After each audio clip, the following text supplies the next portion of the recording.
sejam muito bem-vindos. Hoje nós teremos uma palestra em conjunto à Universidade de São Judas, com parceria com a OAB. Quem é o nosso intermediador em relação a essa palestra é o professor André Lozano, que ele é nosso professor e, ao mesmo tempo, ele faz parte da OAB em relação a Santana. Hoje nós vamos falar um pouquinho com relação ao Tribunal do Júri, Brasil e Argentina. Agradeço a presença de todos, em especial a presença do professor Andrés, muito obrigada. Também da nossa aluna, Lisandra, e do professor André Lozano. Uma boa palestra a todos, sejam muito bem-vindos. Eu passo a palavra para o professor André. Boa noite a todas e a todos. Gostaria de agradecer a presença dos alunos, dos professores, em especial agradecer à professora Lilian, que tem nos auxiliado aqui nessa parceria, uma primeira palestra aqui com o lançamento do livro, inclusive, da Lisandra, que foi minha aluna. Tive o prazer enorme de dar aula para ela no laboratório e depois na São Judas. E para mim é uma honra muito grande a gente estar fazendo essa palestra aqui na São Judas de Santana. Minha família toda é da Zona Norte, então tem um carinho especial aqui pelo bairro. Meu avô morava a 2 quadras aqui da faculdade, inclusive. Então, e faço parte também dos quadros da OAB da Associação Santana, pelo qual nós estamos fazendo esse evento, o início de uma longa parceria. Antes de passar a palavra para o André, de apresentar o Andrés e passar a palavra para ele, eu queria perguntar para a Lisandra qual o motivo dela ter escolhido o estudo do Tribunal do Júri comparado em Brasil e Argentina. Lisandra, antes da gente poder começar, de fato, a palestra, em poucos minutos, poderia explicar essa questão? Bom, boa noite a todos. Queria agradecer aqui a presença de todo mundo, principalmente à Universidade de São Judas e especialmente ao professor Andrés Harfuch pela presença aqui. Eu sei que ele está fazendo um esforço porque está no aeroporto em uma viagem quase. Então, eu queria agradecer muitíssimo e depois vou agradecer ele formalmente. E queria só contar um pouquinho como é que surgiu, antes de passar a palavra para o Andrés. Eu queria só comentar um pouquinho como que surgiu essa história do Tribunal do Júri, né?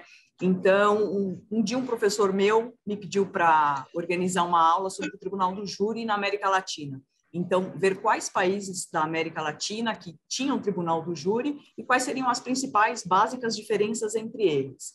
E aí eu comecei a estudar todos os países que tinham Tribunal do Júri já implementado e vi que muitos deles, eles tinham falhas graves como as falhas que a gente tem no Brasil. Até que eu cheguei no Tribunal do Júri na Argentina, e aí eu fiquei encantada, principalmente porque eu descobri que eles tinham muito pouco tempo de funcionamento do Tribunal do Júri. A gente hoje, aqui no Brasil, a gente está fazendo aniversário de 200 anos esse ano do Tribunal do Júri, e a gente ainda tem falhas graves. Então, o que me chamou muita atenção no Tribunal do Júri da Argentina foi justamente isso. Como que eles, em tão pouco tempo de funcionamento, tinham conseguido desenvolver um modelo exemplar de Tribunal do Júri. E aí, quanto mais eu estudava, mais eu ficava encantada, né? Mais me fomentava a saber quais eram as diferenças dos dois países. E aí não tem como a gente falar de Tribunal do Júri na Argentina, o sucesso do Tribunal do Júri na Argentina, se a gente não fala do Andrés Harfuch, né, que é uma das principais figuras aí do sucesso do Tribunal do Júri, e é ele que vem conseguindo implementar com excelência o Tribunal do Júri nas províncias que já tem esse instituto em funcionamento. Então, Andrés, eu queria agradecer-te muchísimo, especialmente por el esfuerzo de hablar con nosotros desde un aeropuerto. Y bueno, me gustaría que nos contara un poco cómo es la experiencia de Argentina en el tema de juicios por jurados y la importancia del estudio comparado entre los dos países. Así que te paso la palabra. No es un esfuerzo, es un gran placer, un gran honor poder estar aquí con ustedes y y agradecerte, Lisandra, porque sos vos la que nos ha abierto las puertas del estudio comparado de lo que es el jurado brasileño en Argentina. Yo siento que estamos en una especie de gran aventura, que Dios sabe dónde va a terminar. Yo siempre tuve un sueño de que en América Latina tengamos algún día un sistema de justicia acusatorio, adversarial, público, oral, transparente, abierto a la ciudadanía y con jurado, pero no con cualquier jurado. Por eso es que es muy importante tu pregunta del jurado comparado, porque sirve estudiar distintos sistemas, claro que sí. Nosotros cuando tuvimos que comenzar en la Argentina teníamos de ejemplo el jurado de Brasil, el jurado de Panamá, el jurado de Rusia, el jurado de España y el jurado de Europa. Pero también teníamos el poderoso ejemplo del common law con todos los países como Canadá, Estados Unidos, Gales, Irlanda, Inglaterra, Australia, Nueva Zelanda. Nosotros en la Argentina siempre hubo una corriente juradista muy fuerte, que nuestra Constitución ordena en 3 oportunidades que el juicio sea por jurado, y sin embargo nunca lo pudimos cumplir porque es tan fuerte la raíz inquisitorial, que es tan común también en Brasil que aquí, y bueno, finalmente en los últimos 7, 8 años tuvimos un éxito enorme, pero fue muy importante haber tomado la opción política de establecer un puente académico con el jurado americano, el jurado de los Estados Unidos, con sus profesores, con sus profesoras, con sus academias, sus universidades, con sus abogadas y jueces, y eso nos sirvió muchísimo para poder consolidar un modelo de jurado de la Argentina que hoy es un éxito y que me alegra mucho que en Brasil estemos ahora discutiendo y teniendo esta discusión pública. Yo creo que hay una razón importante que hay que destacar. El modelo de Argentina es la comprobación empírica de que es posible implantar un jurado como el de los Estados Unidos de manera exitosa en un país como Argentina. Y por lo tanto en un país también como Brasil, porque nuestras raíces culturales, más allá del idioma, son las mismas. Los mismos hemos heredado la cultura española y portuguesa, medieval, secreta e inquisitoria, tenemos los mismos problemas con el sistema de justicia, y sin embargo en Argentina el jurado es un éxito. Si es un éxito aquí, puede ser perfectamente un éxito en Brasil. Yo creo que el estudio de Lisandra, con este magnífico libro que ella acaba de publicar, tanto en portugués como en castellano, y que yo tuve el honor de prologar, muestra como nadie esta moneda con 2 caras, y de todo lo que es posible de realizar en un sistema como el sistema brasileño. Creo que, por ejemplo, Brasil tiene una ventaja enorme, tiene jurado hace 200 años. Ha tenido distintos desarrollos, como Lisandra lo señala muy bien en su libro, pero hoy se terminó por implementar un jurado de 7, un jurado que no delibera, un jurado que vota con mayorías, un jurado que no tiene un veredicto definitivo. Pero ¿cuál es la buena noticia? La buena noticia es que tiene salas de juicio por jurado magníficas, yo lo veo en las películas, tiene el sistema organizativo preparado para eso y sobre todo tiene ya la cultura en sus fiscales y sus abogados defensores que de determinados delitos tienen que ir obligatoriamente a un juicio por jurado. Con lo cual yo creo que el cambio es posible, es absolutamente posible, real, tangible, y considero que el estudio comparado es fundamental. Yo creo que lo que Lisandra ha hecho en esa magnífica obra que ha escrito es mostrar sobre todo la posibilidad, darse cuenta que no hay que... Hay críticas muy grandes que dicen, por ejemplo, que el jurado como el que tienen los norteamericanos, los canadienses, los ingleses, y que ahora tenemos en Argentina es ajeno a nuestra tradición. Yo me pregunto, ¿cuál es nuestra tradición? Y nuestra tradición es que hacemos juicios que no son juicios, hacemos procesos escritos, cerrados al público, que nadie conoce, donde no hay ni siquiera control de partes. donde imponemos penas gravísimas a personas sin siquiera que haya una audiencia oral. Entonces, yo creo que aquí lo que está en juego son muchos valores, muchas cosas, y yo me alegro mucho que el jurado de Argentina hoy pueda ser como una especie de faro para que las nuevas generaciones de juristas brasileños y brasileñas puedan ver que es posible en un sistema que tiene los mismos problemas como los que tenemos en Brasil, ser posible en la Argentina. Así que yo creo que el estudio comparado es fundamental. Nosotros, en este sentido, sin la ayuda que hemos tenido, el puente académico que hemos tenido con las universidades de Estados Unidos y de Inglaterra, le hubiera sido muy difícil coronar esto con éxito.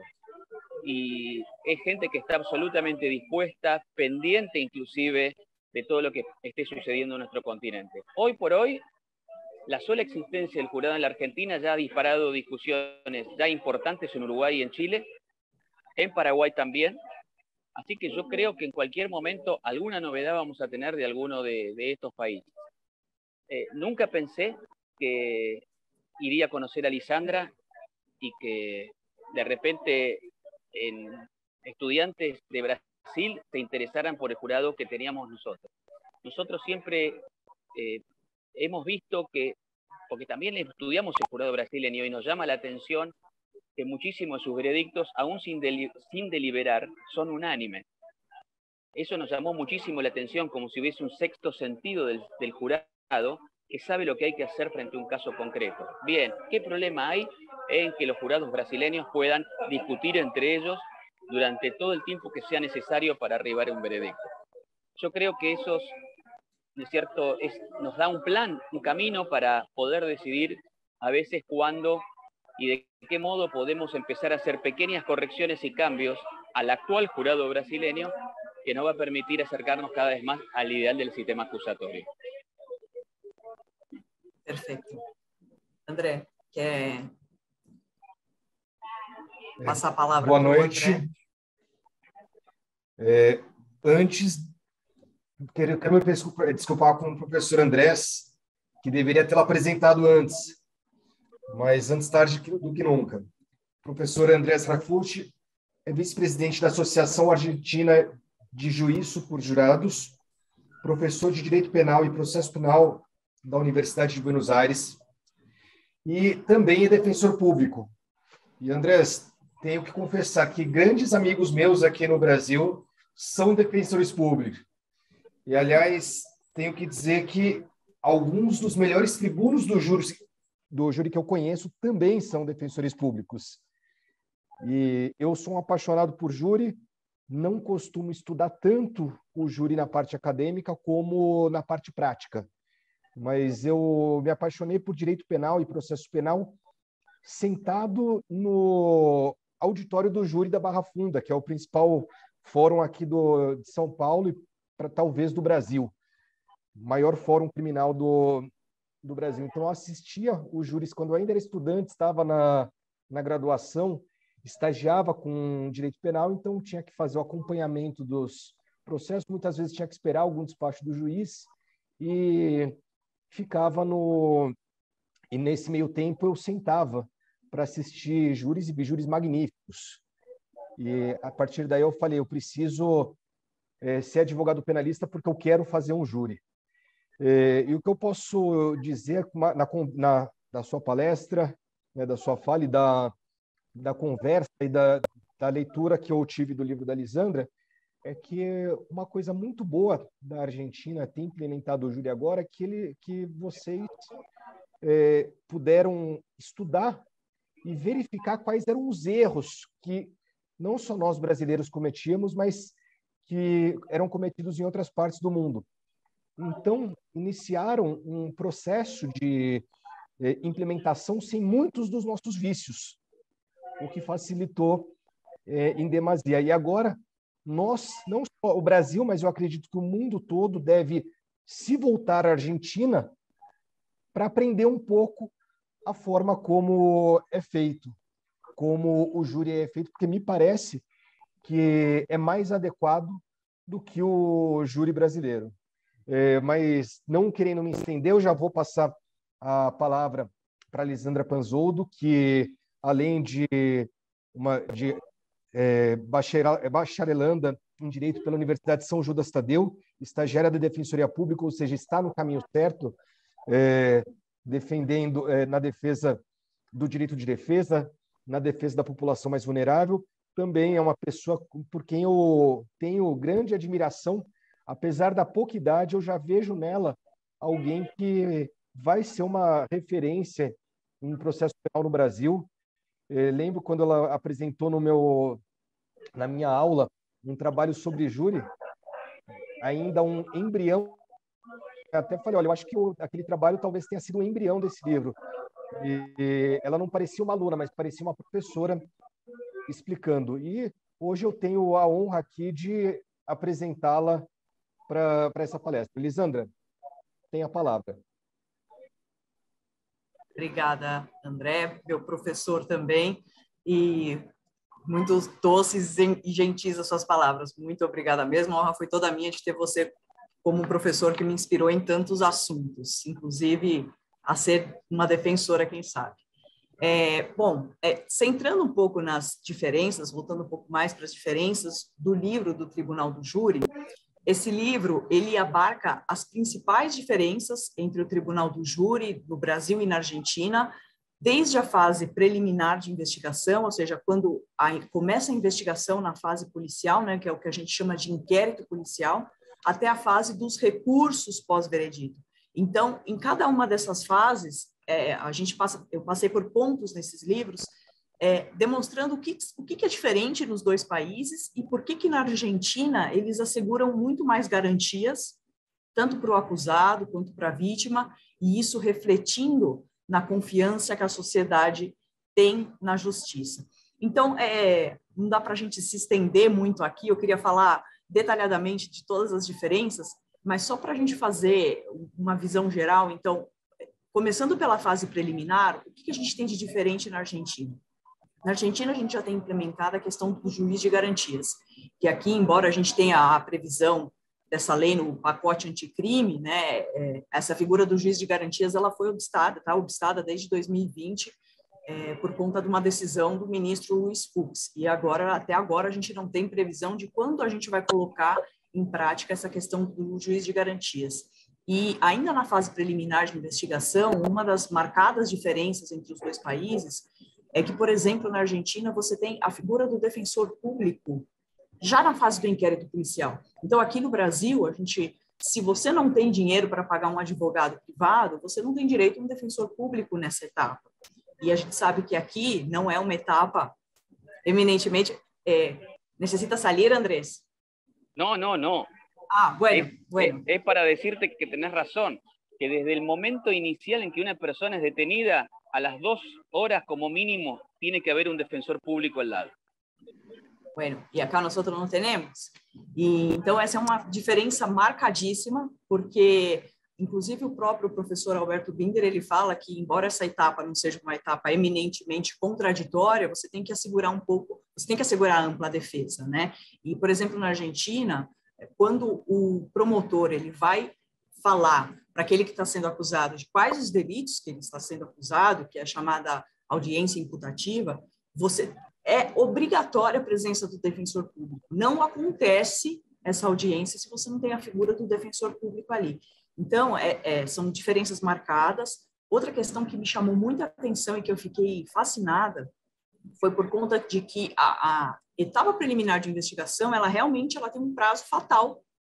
Então, ela tem uma data para terminar. Diferente daqui no Brasil. A gente sabe que na fase do inquérito policial, a gente tem a previsão lá no CPP de que se o réu está preso, você tem que terminar a investigação em 10 dias, e se o réu está solto, isso são 30 dias. Mas a gente não tem um número limite de vezes que a gente pode fazer isso. E isso faz com que a nossa investigação policial, que é o nosso inquérito policial, seja ad eterno. E lá na Argentina, não. Por exemplo, na província de Neuquén, desde o momento que você começa uma investigação até a fase do plenário, e todo esse processo, ele dura em média 8 meses.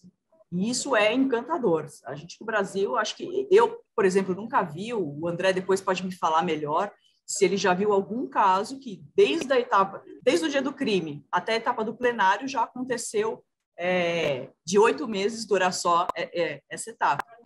Então, são diferenças marcadas. Quer comentar, André?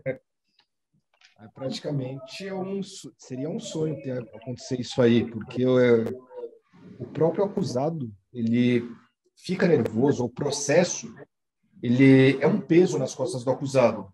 Muitas vezes as pessoas falam, né, as pessoas leigas que não entendem do processo penal falam, mas o ideal é ficar enrolando, é deixar o mais para frente possível. Não, isso daí é péssimo, porque o acusado ele acaba absorvendo isso, acaba modificando sua vida. E outra coisa, uma questão muito importante, que as provas elas podem perecer com o tempo, inclusive a questão da memória.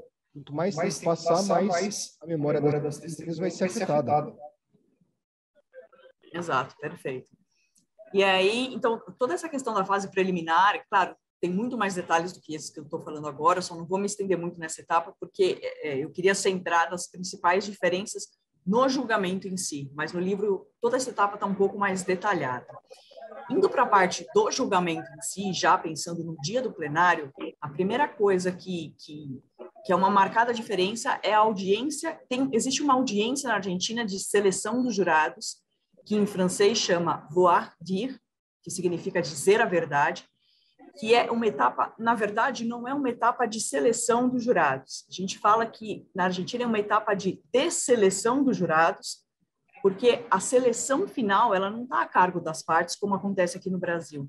Então, por exemplo, no Brasil, no dia da audiência, no dia do plenário, as partes, o juiz vai chamando os nomes e as partes, depois de ter feito uma busca prévia da vida do possível jurado nas redes sociais e tudo mais, as partes elegem diretamente aquele jurado que elas acham que vai falar a seu favor, que vai votar de acordo com a sua tese.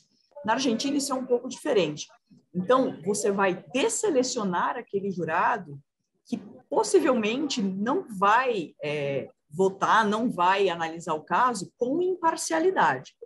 Então, aqui no Brasil, a gente tem até 3 recusas, que a gente chama de recusas imotivadas, que é quando as partes não precisam dar os motivos do porquê está recusando aquele jurado. E na Argentina, esse número são de 4. Então, lá eles podem recusar até 4 imotivadamente, e aqui no Brasil, 3. E aqui, como eu falei, a gente seleciona aquele jurado que a gente sabe que provavelmente vai falar a nosso favor.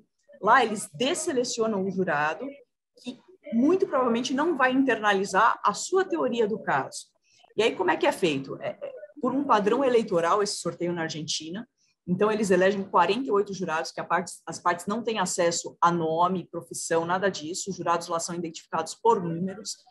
Então, para essa audiência de seleção, vão em torno de 48, 50 jurados. Desses, as partes fazem as suas recusas, né? Recusam aqueles que elas acham que não vão internalizar a sua teoria do caso. E dessas pessoas que sobram, por volta de 30 e poucos, é feito um novo sorteio que as partes não têm acesso, as partes não controlam, e daí vão sair os 12 jurados. Esses 12 jurados, ninguém fica sabendo o nome deles até terminar o julgamento. E isso é muito interessante porque é uma garantia maior de que você, não que socorra com frequência, mas a gente sabe que existe a possibilidade de você, sabendo o nome, a profissão do jurado, de você tentar corromper ele. Você sabe, já fez a busca na rede social, ali você tem alguma noção de como é aquele jurado. Então, isso evita também até uma eventual compra de jurados. Depois que são eleitos esses 12, né, a gente vai para uma questão que eu sou fascinadíssima, fã, que é a questão das instruções do juiz para os jurados. Então, assim, só falando um pouco antes, depois que acontece essa seleção, começa o debate propriamente. Diferente também do que acontece aqui no Brasil, onde as partes fazem as suas... Primeiro a gente tem, né, interroga a testemunha, interroga os peritos, e depois a gente começa a parte dos debates aqui no Brasil. E aí cada parte, a acusação e a defesa, elas têm até 1h30 para fazer a sua exposição. Lá na Argentina isso é muito diferente. Eu acho que qualquer advogado ou promotor no Brasil fica um pouco receoso com essa informação, de que as alegações iniciais, que a gente chama lá na Argentina, elas duram em torno de 5 a 10 minutos. Por quê? Porque o que vale lá não é a palavra do advogado. Tanto que uma das instruções que o juiz dá para os jurados é a seguinte: o que falam as partes não é prova. Então, as partes elas só vão fazer uma breve apresentação do que elas pretendem provar durante o julgamento, vão falar, olha, jurado, a minha teoria é que aconteceu isso, isso e isso, e isso a gente vai provar pelo testemunho tal, pelo perito tal, e aí depois acontece um novo debate, que são as alegações finais, que as partes também não demoram mais que 10, 15 minutos para fazer as suas alegações finais. Isso é muito interessante. Até estava conversando com um defensor público aqui outro dia, ele me falou assim, Lisandro, eu já assisti um júri na Argentina, mas eu acho que as partes lá são muito comedidas. Eu falei assim, mas é justamente por isso, porque não vale a palavra da parte, vale o que fala o perito, o que fala a testemunha. A questão probatória lá é muito forte. Aqui no Brasil a gente tem uma cultura, não sei se o André Lozano concorda comigo, mas a gente escuta muito de, a minha teoria é fazer o jurado chorar. E isso na Argentina não existe. Lá na Argentina, a questão central é a questão da prova mesmo. Então, é uma diferença marcada. E essa questão das instruções do juiz para o jurado, elas são tão importantes que elas são dadas em diversos momentos do julgamento. Então, elas são dadas antes das partes iniciarem os debates, depois que as partes fizeram os debates, e esse momento é antes da deliberação dos jurados, e depois do veredito. Pode acontecer de ter uma instrução aí no meio, mas são mais marcadas essas 3 etapas. Então, antes das partes começarem os debates, depois dos debates e antes da deliberação dos jurados, e depois do veredito.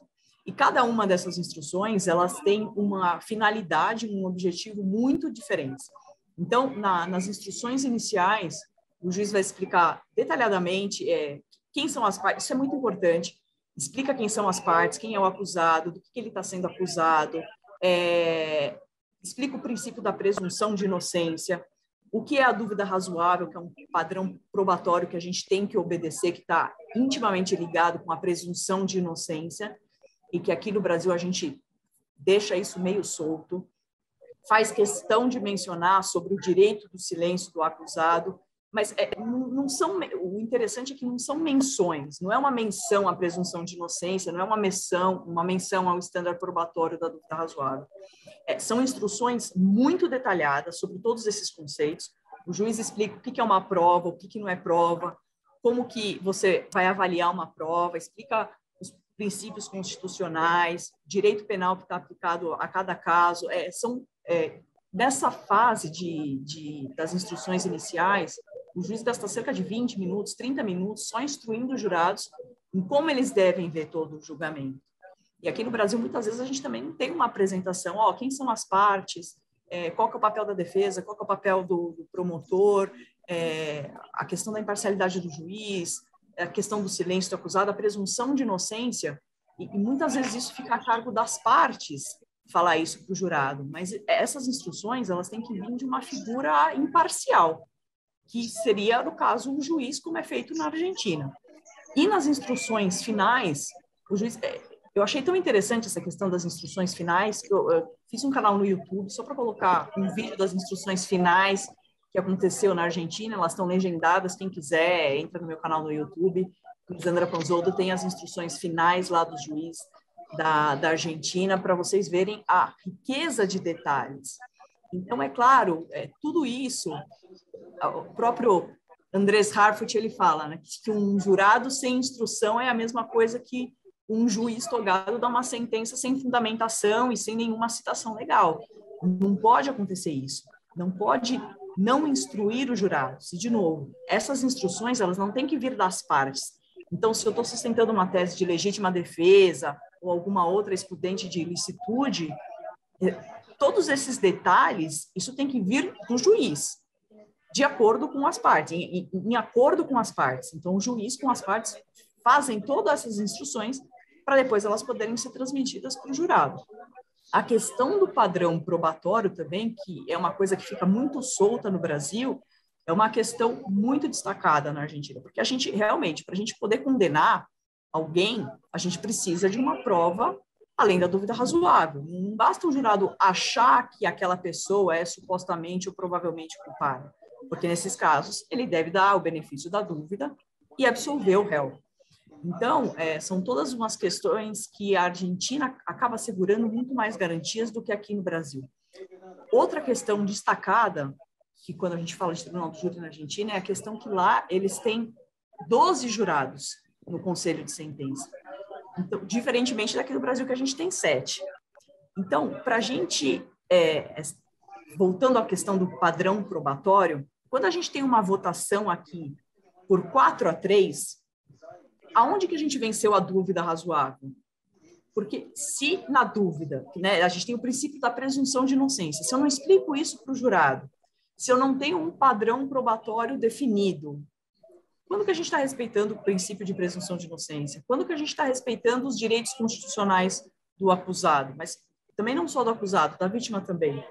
Porque se a gente tem 12 jurados, no caso da Argentina, que votam por unanimidade, e eu tenho um veredito condenatório, ninguém pode questionar esse veredito, porque foram 12 e foi unânime. Então, você não tem o que discutir esse veredito.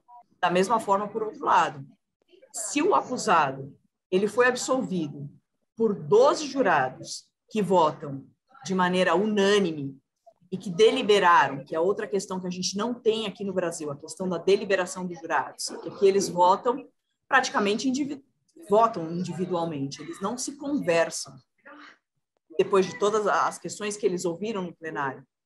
Então, são falhas graves que a gente tem.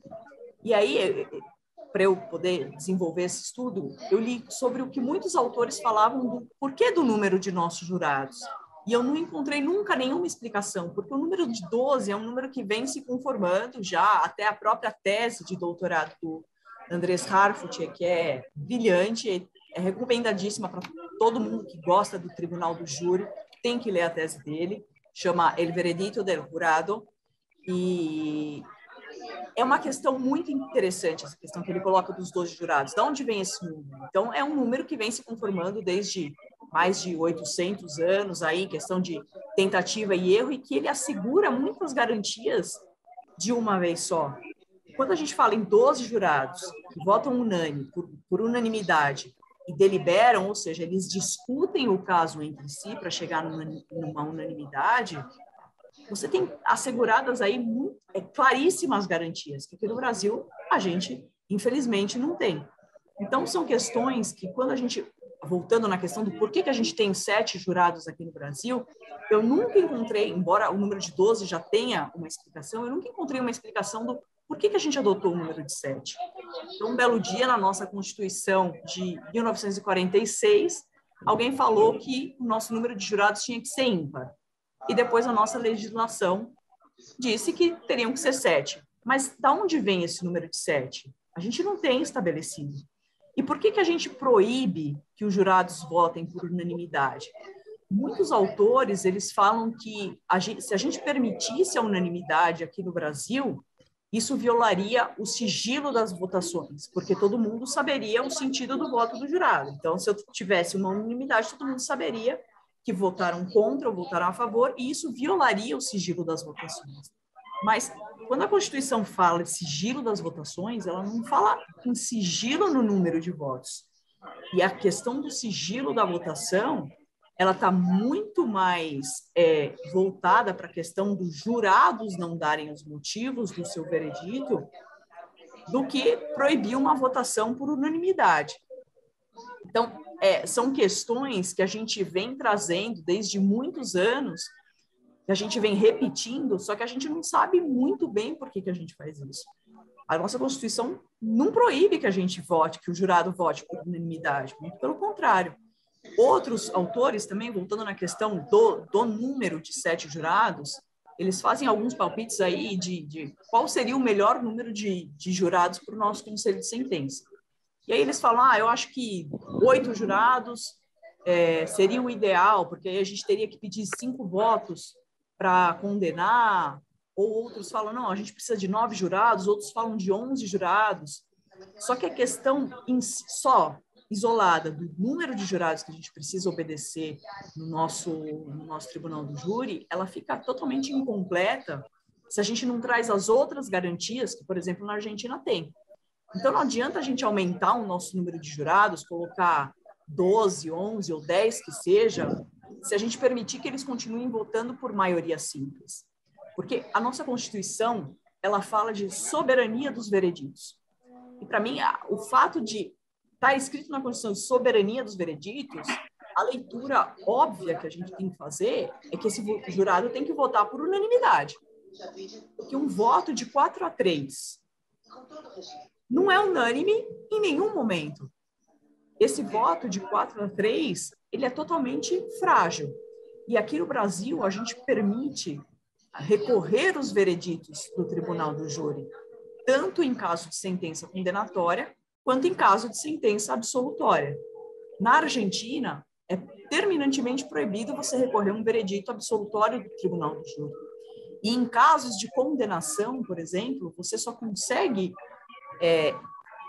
com que o jurado seja submetido a um novo julgamento se você estiver diante de uma questão extremamente forte, você conseguir provar, mas são provas cabais, assim, não é uma mera alegação do advogado defensor de que aquele júri teve uma nulidade muito importante.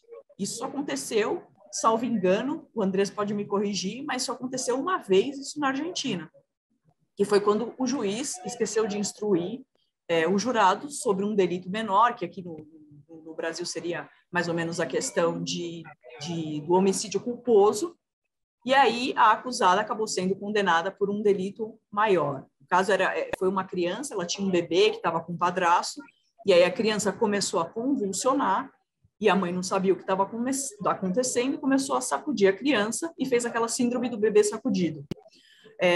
E o juiz, ele esqueceu de dar a opção para o jurado que aquilo poderia ter sido um homicídio que no Brasil seria um homicídio culposo. E aí sim, isso autorizou um novo júri. Mas pelo que eu sei, foi o único caso que aconteceu até hoje de você mandar o acusado a um novo júri.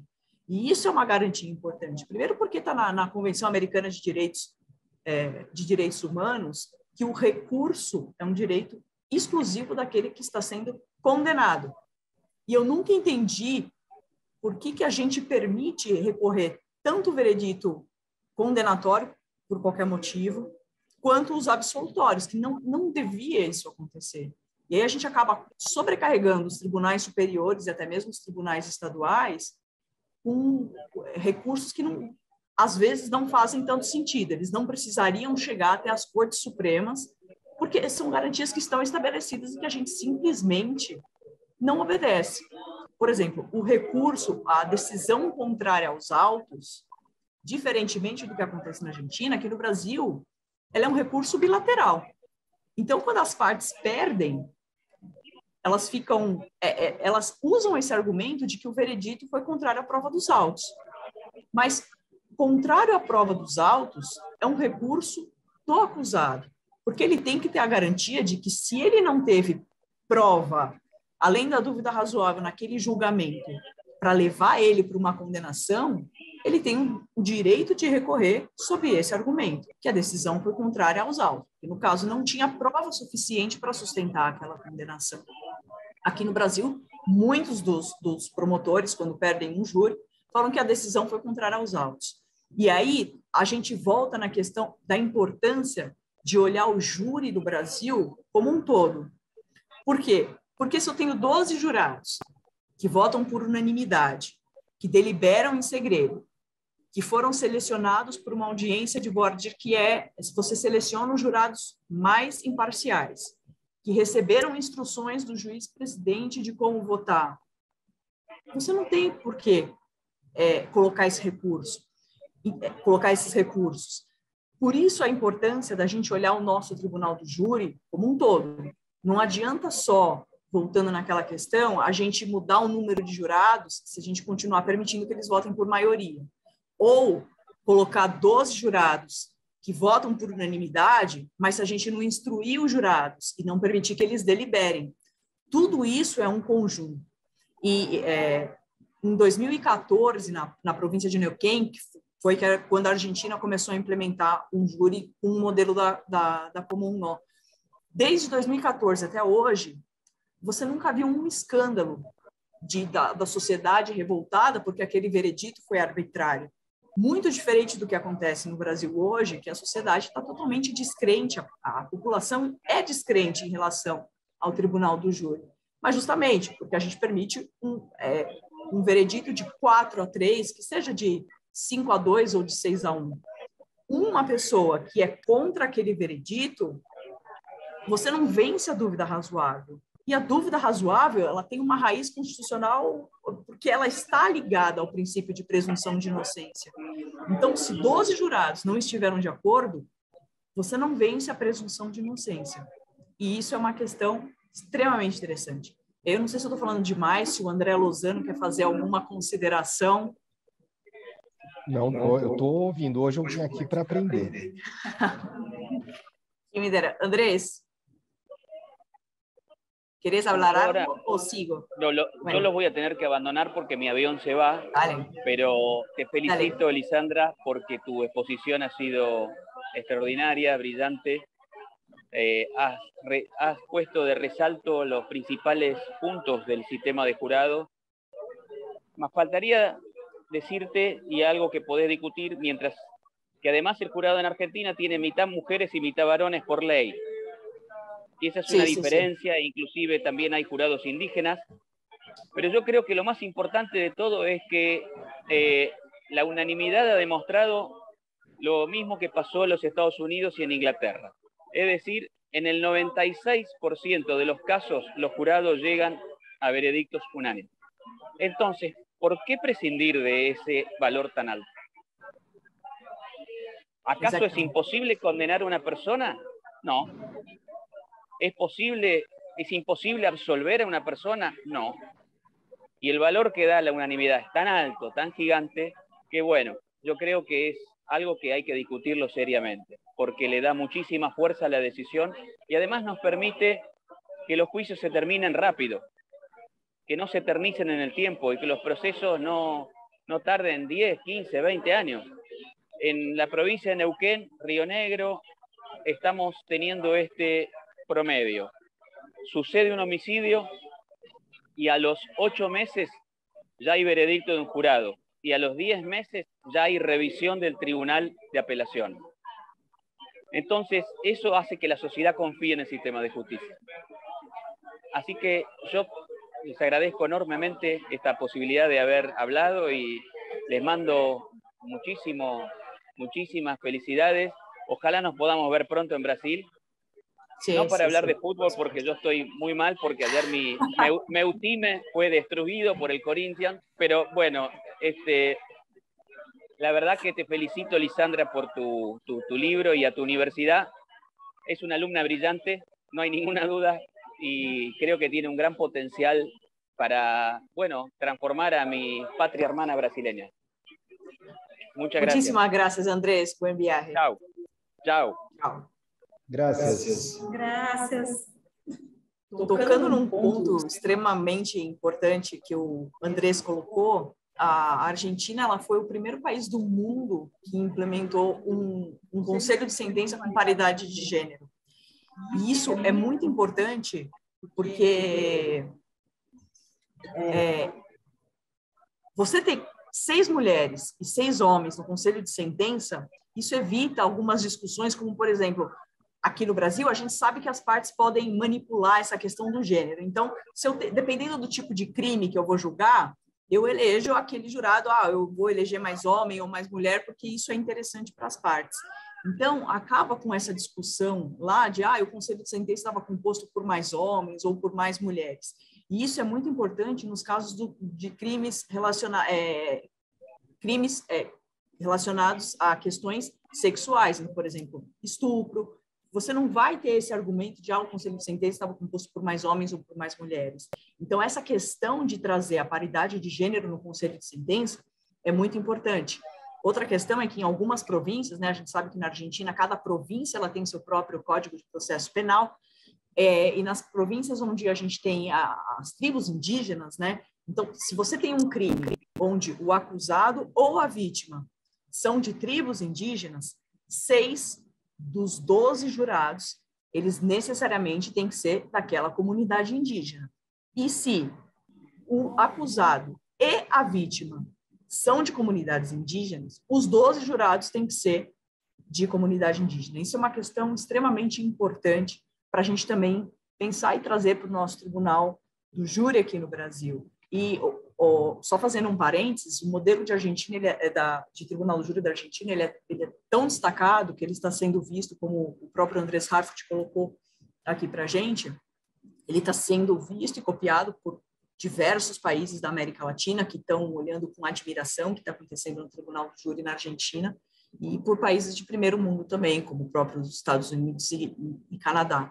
Então, voltando também um pouco na fala do Andrés, se a gente aqui no Brasil tem as mesmas dificuldades sociais, econômicas, políticas da Argentina, e eles conseguiram com excelência implementar esse modelo de tribunal do júri, por que aqui no Brasil a gente não conseguiria fazer isso? Por que a gente não pode fazer com que a sociedade volte a acreditar no tribunal do júri? Porque garantindo todos esses pontos que eu acabei de colocar, que o Andrés colocou, que o próprio professor André Lozano também colocou, a gente asseguraria muito mais garantias, não só para o acusado, mas também para a vítima, garantindo a ela que ela vai ter um desfecho justo para aquele caso, e isso reflete na confiança da sociedade na justiça. A gente tem outras diversas questões aí do tribunal do júri, eu não sei como é que eu estou de tempo, se eu posso continuar falando, se já paro. André, eu sei que me guia. Vou aproveitar aqui para fazer... Eu estava pensando aqui quando... Lisandra, da questão dos jurados entenderem a tese, discutirem a tese entre eles, e daí eu estou pensando aqui nas diferenças culturais do Brasil e Argentina. A população argentina é uma população que é mais educada, assim, quando eu digo educada, formalmente educada. O brasileiro ele é educado, mas não com educação formal, com educação do dia a dia. Eu não tenho essa síndrome de vira-lata que algumas pessoas têm, que falam mal do brasileiro. Eu acho que não. Eu acho que nós somos muito educados, somos bem receptivos, mas muitas vezes nos falta educação formal não apenas para as classes mais baixas, mas talvez principalmente para a classe média e para a classe alta. E daí eu vou dar um exemplo aqui de uma coisa que eu me dei conta há poucos anos atrás, há coisa de 2, 3 anos atrás. Eu fui para a Argentina e próximo ao Tribunal Constitucional da Argentina existe uma rua, uma quadra inteira só com livrarias. Então, só livrarias, você anda por lá, você só vai ver livro, não vai ver mais nada. Além disso, existem bancas que elas são mais entre livrarias e sebos. E daí nós demos pelo menos umas 15, 20 bancas lá. O livro que você quiser, jurídico, se você não achar lá, você não acha em lugar nenhum do mundo, porque o tanto de livraria que a gente tem, que eles têm lá, obviamente, vão achar, e realmente, procurando alguns livros que aqui no Brasil a gente não acha, livros alemães, de autores espanhóis, principalmente também de autores argentinos, mas autores italianos e até autores brasileiros a gente acha lá, de livros que são difíceis de acharmos aqui no Brasil. E meses depois que eu voltei da Argentina, eu fui procurar. Eu precisava de um livro, eu precisava daquele livro naquele momento, não podia pedir pela internet. Eu falei, livro jurídico, eu vou procurar próximo do maior fórum da América Latina, que é o Fórum João Mendes, que fica ao lado do Tribunal de Justiça. Nós temos 3 livrarias lá, sendo que só uma é jurídica. Temos vários sebos, mas vejam só, né? Mostra que a nossa comunidade jurídica não lê. Né? Isso daí é uma demonstração de que a nossa comunidade jurídica não lê. E a gente sabe, né? De vez em quando, por conhecer algumas figuras dos tribunais, que essas pessoas também não são muito afeitas ao estudo, à leitura. Essa semana, indo em algumas livrarias, né, eu fui numa das maiores livrarias aqui de São Paulo, na Livraria Cultura, e eu me surpreendi, porque tem o que nós menos vemos em alguns setores da livraria são livros. E o que mostra a falta de cultura do povo brasileiro. O que eu queria, na verdade, estou dando toda essa volta, Lisandra, para fazer a seguinte provocação, a seguinte reflexão. Será que essa discussão que há entre os jurados argentinos e também não é decorrência de uma cultura maior, de uma cultura formal, de uma educação formal maior da população argentina? Será que seria possível nós implementarmos essa forma de discussão no Brasil sem pensarmos também numa mudança cultural, numa mudança educacional da população? Bom, a mudança educacional que você falou, ela é extremamente importante. Agora eu vou te responder com uma outra pergunta. Isso seria impeditivo da gente colocar os jurados para deliberarem? Por quê? Porque, veja bem, eles foram selecionados depois de uma audiência de voir dire. E, fundamentalmente, eles recebem instruções dos jurados de como eles devem deliberar. Então, você não tem um motivo plausível, um motivo forte para você argumentar que será que por conta da, talvez, não tão qualidade educacional da população brasileira, mas eu acho que isso não seria impeditivo nenhum, muito pelo contrário. Quando os jurados são extremamente bem instruídos, como é o caso da Argentina, eles não encontram nenhuma dificuldade. Isso você pode ver também, porque isso é refletido no próprio veredito. Então, vou entrar numa questão interessante agora. Se você não consegue unanimidade para condenar ou para absolver, o que acontece com o processo, com o julgamento? Lá na Argentina, eles têm a figura do jurado estancado. O que acontece? Justamente quando o conselho de sentença não chega numa unanimidade para condenar ou para absolver. Vou te contar que esses casos são só 2% de todos os vereditos. Então, em 2% dos casos acontece isso do jurado não chegar na unanimidade. E aí, o que acontece? O jurado avisa o juiz não conseguimos chegar na unanimidade. O juiz pergunta, vocês têm alguma dúvida que a gente possa esclarecer? Se o jurado tem alguma dúvida, tem algum impasse ali que está impedindo eles de chegarem na unanimidade, eles mandam uma pergunta para o juiz-presidente, o juiz-presidente convoca as partes, então o promotor e a defesa, fala, olha, como que nós vamos responder isso para os jurados? Eles resolvem, chamam o conselho de sentença para a sala de novo e falam, olha, jurado, a dúvida de vocês, a resposta é essa. Eles voltam para a sala de deliberação, continuam deliberando. Se eles não chegam assim ainda numa decisão para condenar, numa unanimidade, para condenar ou para absolver, o juiz ele pergunta para o promotor, e isso é obrigatório, o juiz pergunta para o promotor se o promotor quer continuar com a ação penal. Se o promotor fala, sim, eu quero continuar com a ação penal, o conselho de sentença é dissolvido e você vai ter um novo julgamento com outros jurados. Se o promotor fala que não quer continuar com a ação penal, o acusado tem que ser absolvido. Tá, mas e se no novo julgamento também não se chega na unanimidade para condenar ou para absolver? Aí, obrigatoriamente, o acusado tem que ser absolvido, porque você não venceu aquela dúvida razoável para poder condenar. Por quê? Porque isso está baseado naquelas questões da sociedade, né, o que a gente conhece que a sociedade fala, que é muito pior você condenar um inocente do que mandar para a rua um acusado. Então, por isso que a gente tem essa questão. Então, se os jurados, voltando na sua pergunta para responder, se o jurado só se estanca em 2% dos casos, o juiz instrui os jurados e eles conseguem fazer essa deliberação, por que não fazer? Se a gente se apegar só nessas questões, eu concordo para você que essa questão cultural tem que ser trabalhada, mas isso não impede o jurado de deliberar, muito pelo contrário. Até também vou entrar em outro ponto, falando que muitos autores também relacionam o sigilo da votação com o jurado não pode deliberar. E aí, de novo, para mim essa questão que é do jurado em si, é própria do jurado, a questão do sigilo da votação está ligada a que o jurado não deve motivar explicitamente o seu veredito. Então, ele não deve dar as razões do seu veredito, mas o veredito do jurado, ele é sim motivado. A partir do momento que o juiz instrui os jurados, que eles deliberam e que a gente tem todas essas garantias de que a gente vai selecionar um jurado imparcial, você tem toda uma motivação implícita aí.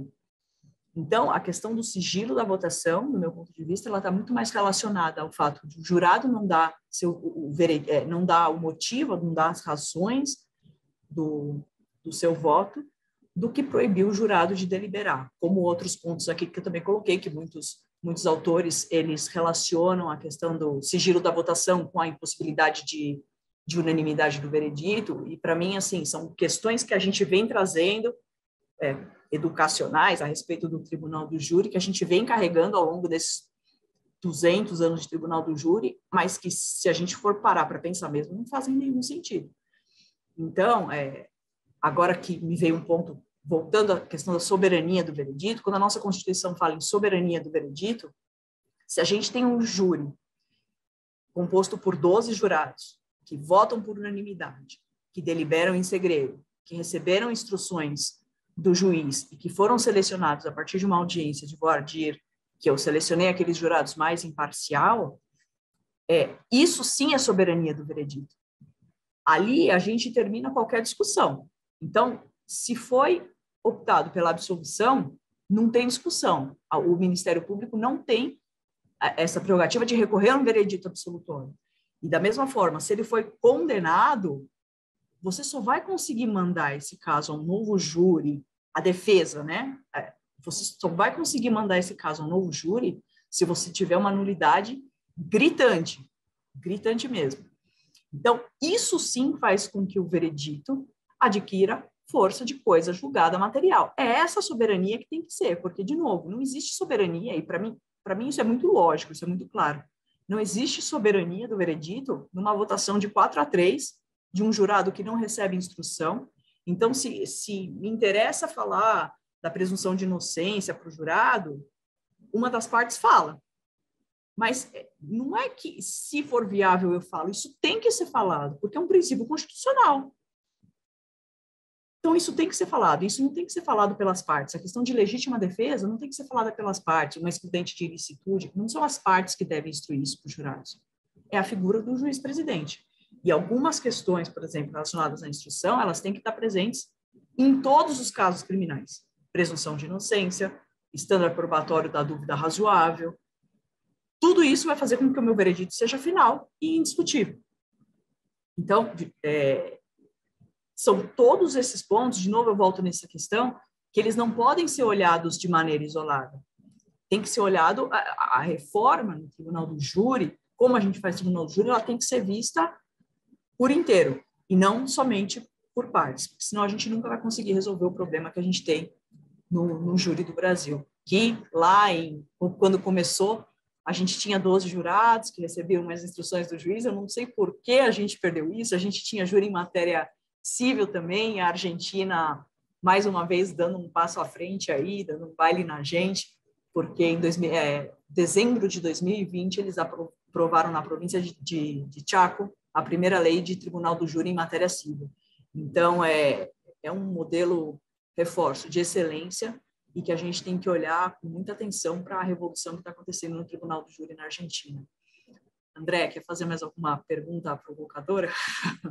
Olha, eu vou falar aqui uma coisa que eu vejo aqui no Brasil, eu atuo há muito tempo na área criminal, só atuei como advogado, só no começo, bem no começo da carreira, que peguei um casinho que era civil, mas o resto tudo só no criminal. E muitas pessoas, mesmo advogados, advogadas, estudantes de outras áreas do direito, eles falam, mas... E até alguns advogados criminais que não conhecem o Tribunal do Júri, nós temos esse problema, mas eu acho que é um problema mundial, né, de pessoas falarem sobre algo que elas não conhecem. Né? O especialista é o especialista em tudo. Mas muitas pessoas falam, mas o júri, ele tem uma qualidade menor, traz mais injustiça. Não, eu vejo absolutamente o contrário. Por incrível que pareça, tem institutos jurídicos que nós só vemos no Tribunal do Júri. Legítima defesa, vergonhosamente, no Brasil, os magistrados, os juízes, eles só aplicam legítima defesa em casos de policiais que matam.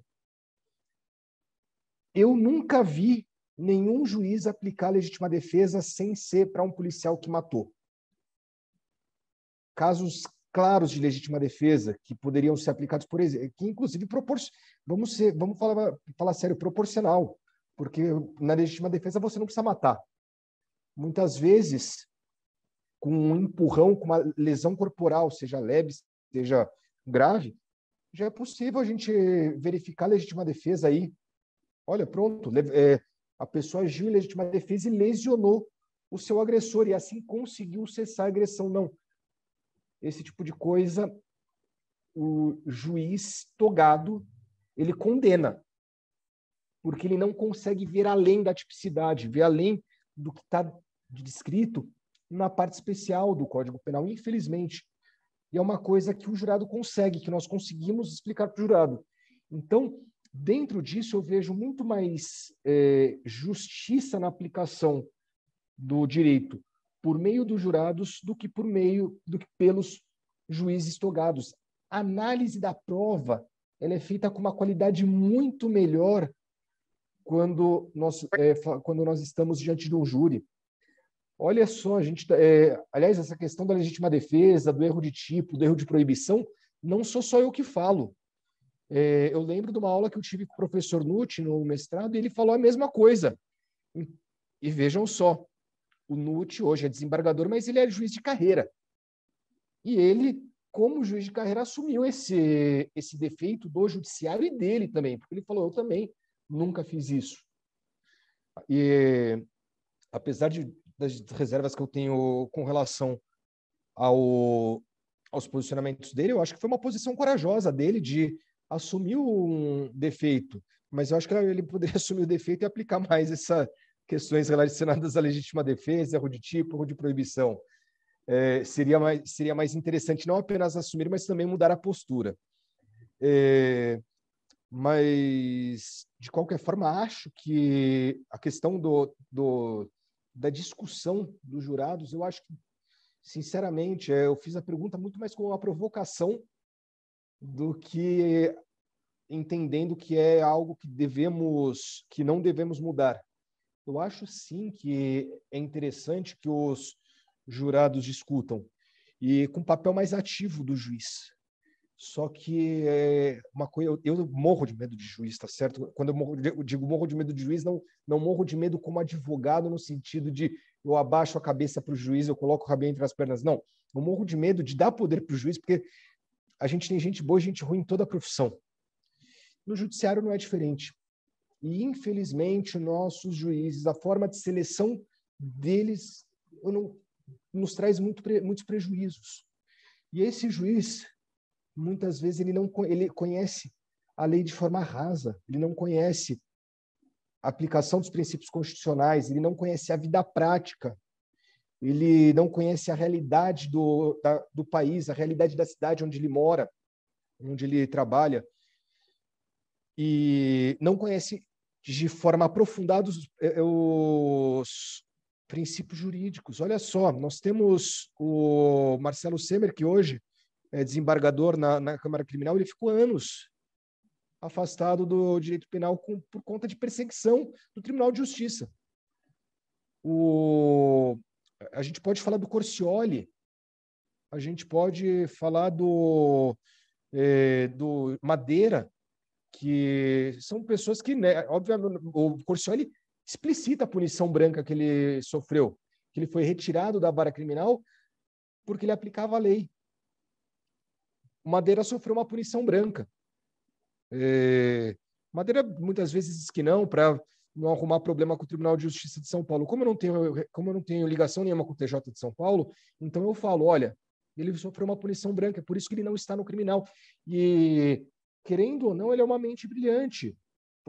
Negócio, tem pontos que eu discordo do Madeira, mas seria importante ele estar atuando no criminal e não no civil ou na vara de registros públicos. Pelo amor de Deus, a gente está perdendo uma mente brilhante, porque temos um judiciário que persegue aquele juiz que aplica o direito, aquele juiz que estuda.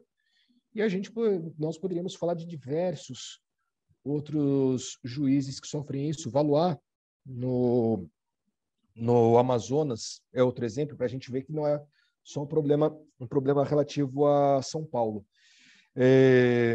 Mas dentro disso, por que eu estou falando disso? Porque eu acho que podemos dar mais poder à população decidir. O júri é um exercício de cidadania, é um exercício de democracia.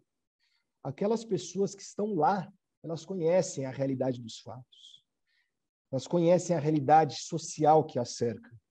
Eu, como advogado, muitas vezes eu estou distante da realidade da pessoa que mora no Jardim Ângela, que mora em Heliópolis, que mora em Guaianazes, ou que mora em Curitiba, né? Que mora num condomínio, num bairro de classe média, que teoricamente seria uma realidade parecida com a minha, mas de outra cidade. Eu desconheço. O juiz também muitas vezes desconhece a realidade daquele bairro, daquela região. E os jurados, eles têm esse contato com a realidade fática, com a questão social, né? E só para concluir também, para não tomar muito o tempo de vocês, que eu falei, eu tenho medo de dar muito poder ao juiz, porque, infelizmente, existem juízes que tendem a acusação, geralmente tendem a acusação, dificilmente a gente vê um juiz que tende a defesa, tá? De vez em quando a gente, deve ser, tipo mosca branca isso aí, deve existir, mas eu nunca vi. Mas geralmente, é difícil, geralmente o juiz ele tende à acusação, então, como ficaria essa explicação? Eu estava conversando com o meu sócio, que foi fazer um júri, estava tentando lembrar porque foi anulado. A gente estava falando aqui com a Lisandra antes, vai ter um júri, um rejúri amanhã, que meu sócio vai fazer, e o último júri foi anulado porque a juíza não deu os quesitos para o meu sócio, para o advogado. Ela deu os quesitos para o Ministério Público, falou, estão aqui os quesitos, pode explicar. Daí, na hora que o advogado, que a defesa foi pedir os quesitos, ela falou, não vou dar. Como assim você não vai dar os quesitos? Eu tenho que explicar para os quesitos como eu desejo que eles votem, para os jurados como eu desejo que eles votem em cada quesito. Não vou dar, doutor. Os quesitos somente juiz e promotor podem ter acesso. Olha o absurdo, né? Se a gente não está ferindo o princípio da ampla defesa, do contraditório, eu não sei o que a gente... Eu não consigo entender isso. Por que eu digo isso? Porque me agrada a ideia de um juiz explicar alguns institutos, como, por exemplo, a presunção de inocência. Um advogado que bata muito na presunção de inocência no plenário, que tenha como argumento central a falta de provas, a presunção de inocência só sem as provas que demonstrem de forma cabal que ele é culpado, nós não podemos condená-lo. Um advogado que faz muito isso, ele acaba tendo contra si os jurados, porque na cabeça dos jurados, muitas vezes o que aparece é, olha, o Estado não conseguiu provar, mas ele é culpado. Então, a gente tem que... Por quê? Porque está vindo de uma pessoa que está ao lado do acusado, que está lá para garantir o direito de defesa do acusado. E o advogado já conta com um grande preconceito, por exemplo, né, muitas pessoas acham que o advogado ele é parceiro do criminoso, né? O Podvo, no caso da Isabela Nardoni, ele foi chutado na porta do fórum, porque as pessoas muitas vezes confundem o advogado com a pessoa do acusado. Agora, tirar esse tipo de argumento da boca do advogado e colocar no juiz, que é visto como uma pessoa imparcial, que é visto como uma autoridade pública pela população em geral, seria muito interessante. Seria muito interessante, porque seria algo vindo de uma pessoa que não tem interesse nem na condenação, nem na absolvição. Ou seja, tira-se do Ministério Público, tira-se do advogado esses argumentos que são... esses princípios que são um pouco mais delicados. Lisandra, é irretocável a sua palestra. Eu não vou deixar você fazer o merchan. Quem vai fazer o merchan sou eu. Tá certo? Ela já trouxe aqui, então eu vou fazer o merchan aqui. Primeiro, em português, tá certo? Então, eu trago aqui o livro da Lisandra, excepcional. Aliás, o Jacó estava com ele hoje em cima da mesa, enquanto estava com um monte de processo com o livro da Lisandra, estudando o júri aqui. O Tribunal do Júri do Brasil, do Júri no Brasil e na Argentina, estudo comparado. Foi publicado aqui pela Lumen Juris, excepcional. E também Esse aqui, publicado pela Ad Hoc, é o mesmo, né? Mas traduzido para o espanhol, El Juízo por Jurados em Brasil e em Argentina, estudo comparado. Recomendo muito, principalmente para quem quer estudar o júri na Argentina, fazer a comparação do Brasil e Argentina, mas não só isso, mas para quem quer pensar em aperfeiçoar os modelos, porque não basta a gente tirar da nossa cabeça, a gente precisa ver o que tem. Antes de passar a palavra para a professora Lília, queria saber se a Elisandra tem mais alguma coisa que gostaria de falar. Eu só não queria deixar sem resposta. Eu vi que teve uma pergunta bem interessante aqui no chat. Não tinha visto. Deixa eu achar. Quer que eu leia aqui? Alguém perguntou do... Isso, essa mesma. Por favor. O Rodrigo está perguntando aqui. É muito boa a discussão. Gostaria de, se possível, que vocês discutissem o quanto a senha punitivista, que se faz muito presente em nossa sociedade, muito alimentada pela opinião pública, pode influenciar as decisões do júri. Obrigado e parabéns pelo trabalho. Rodrigo, primeiramente, obrigada. Essa pergunta é interessantíssima e eu vou te responder, você vai achar que é mentira minha, mas eu vou te convidar de novo, vou entrar no canal do YouTube, entrar no meu canal, olhar as instruções do juiz para os jurados, que eu traduzi do espanhol para o português. E por que eu estou te falando isso? As instruções do juiz para os jurados, elas são tão ricas que elas são capazes de resolver esse problema. E aí eu vou te explicar por quê. O juiz, ele dedica uma grande parte das instruções para os jurados, especialmente nas instruções iniciais, né, quando aquele momento que o jurado vai ter contato com o júri, o que é prova, o que não é prova, ele gasta uma boa parte dessas instruções instruindo os jurados no seguinte sentido, que eles têm que analisar as provas que foram apresentadas no plenário e tão somente no plenário. E essas instruções, ele é bem claro, ele fala nada do que vocês escutaram na rua, que vocês leram no Twitter, no Facebook, ou que vocês escutaram falar no almoço de domingo na família, na televisão, não importa. Nada, absolutamente nada disso é prova. Prova é o que vai ser apresentado para vocês aqui, o que vai ser produzido hoje no plenário. E ele enfatiza, vocês devem desconsiderar por completo qualquer coisa que vocês ouviram fora daqui desse julgamento. Tanto que os jurados, eles são terminantemente proibidos de falar do julgamento para a família ou entre eles mesmo, até que chegue o momento da deliberação. E aí você me fala, não, mas isso aí não dá conta.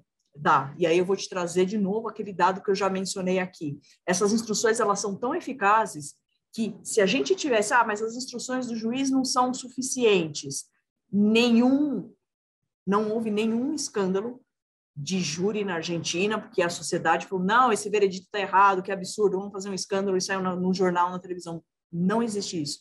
Então, os jurados, eles são tão bem instruídos e as instruções são de tanta validade que se você dá elas, se você transmite essas instruções para os jurados de uma maneira eficiente, isso acaba com qualquer argumento de a sociedade é facilmente influenciável pela televisão. Porque quando você está ali para julgar, você faz um juramento de que você vai julgar de acordo com a prova dos autos, e o juiz explica todas essas questões que eu já coloquei aqui, isso são suficientes para o jurado ter consciência de que prova é o que foi produzido no plenário. Prova é o que falou o perito que ele viu ali, a testemunha que ele falou ali, de acordo com as instruções do juiz-presidente. E se o jurado tiver alguma possível parcialidade, isso é corrigido também na hora da deliberação, porque você precisa atingir a unanimidade para condenar ou para absolver. Então, essa questão, ela é resolvida nas instruções. Eu não sei se você tem mais alguma pergunta, se eu conseguir responder a sua pergunta. E só voltando, André, e aí eu já vou me encaminhar para o final, uma coisa que você comentou, que é muito interessante, essa questão de, mas o juiz, de repente, ele é tão imparcial que ele não vai explicar bem o princípio da presunção de inocência. Isso que você colocou é muito interessante. Mas as instruções lá, elas obedecem um padrão. Então, não é que eu vou explicar de um jeito hoje aqui no Tribunal de Justiça do Tribunal do Estado de São Paulo de um jeito, essas instruções, e lá no Tribunal de Justiça do Piauí eu vou explicar de outras. Essas instruções, elas têm um padrão, especialmente na parte da questão do direito constitucional, do estándar probatório, de como os jurados avaliam uma prova, como os jurados, o que é prova, o que não é prova, tudo isso é um padrão. Então, o juiz parcial ou imparcial daqui vai ler as mesmas instruções do juiz parcial ou imparcial de lá. Então, ele não tem que querer falar ou não. É um padrão.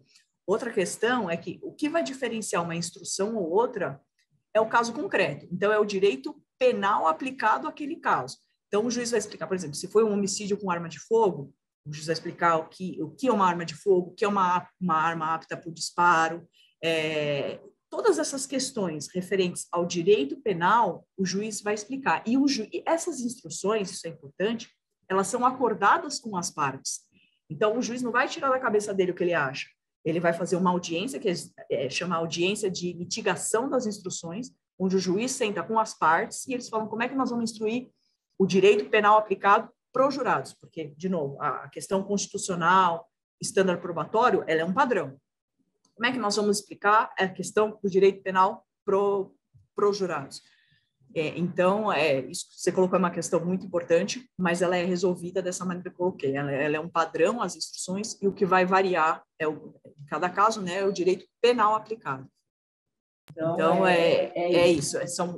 No meu livro eu abordo 8 aspectos, né, só para finalizar, 8 aspectos que a gente precisa ou repensar no nosso tribunal do júri ou implementar, que é justamente a questão da implementação do juiz de garantias, a gente ter uma audiência de voir dire, que é aquela audiência de seleção dos jurados, a gente começar a instruir os nossos jurados,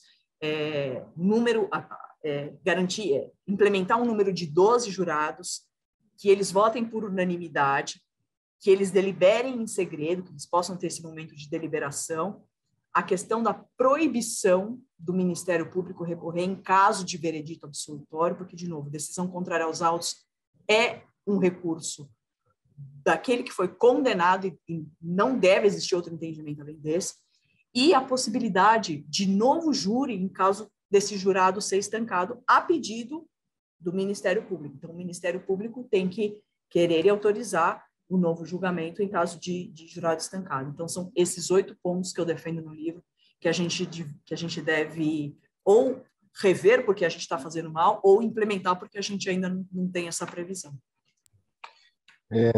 Lisandra, sem palavras para elogiar a sua palestra, a sua fala. Realmente você é uma aluna diferenciada. Aliás, a sua turma já era diferenciada, né? Eu acabei, inclusive, fazendo amizade com algumas pessoas de lá. E você, dentro dessa turma, você acaba se destacando, acaba brilhando, inclusive, mais. Queria parabenizá-la, dizer que tem um futuro brilhante pela frente. Vou falar novamente o que eu já te falei, né? Eu falei, olha, você perdeu a oportunidade de fazer aqui um mestrado, né? Porque realmente é um mestrado. Então, você vai ter que penar, vai ter que ter criatividade para fazer o mestrado, porque eu tenho certeza que esse vai ser o caminho.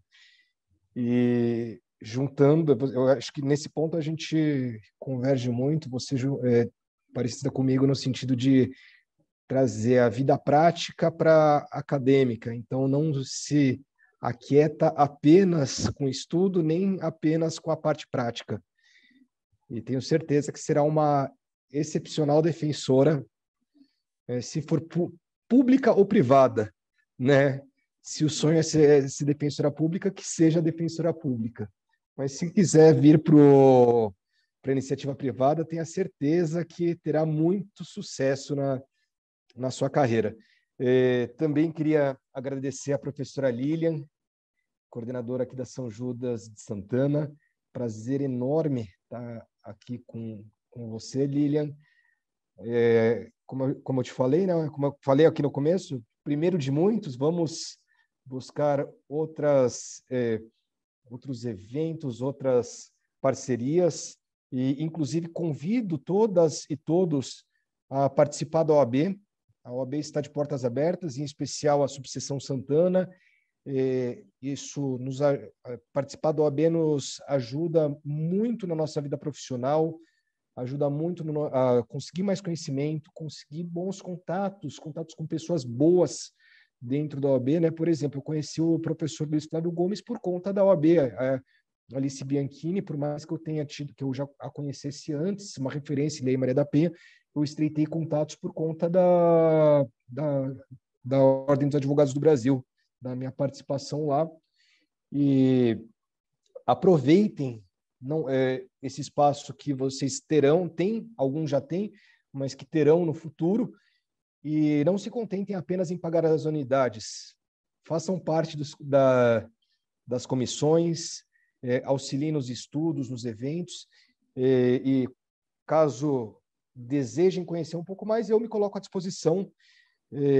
Lília, passo a palavra para você e muito obrigado por nos receber. Eu gostaria de agradecer demais. Lisandra, parabéns, viu? Me sinto extremamente orgulhosa por você fazer parte da São Judas, pelo seu trabalho. Em relação ao seu livro, a gente fica assim super assim realmente feliz, né, por você poder compartilhar tudo isso conosco.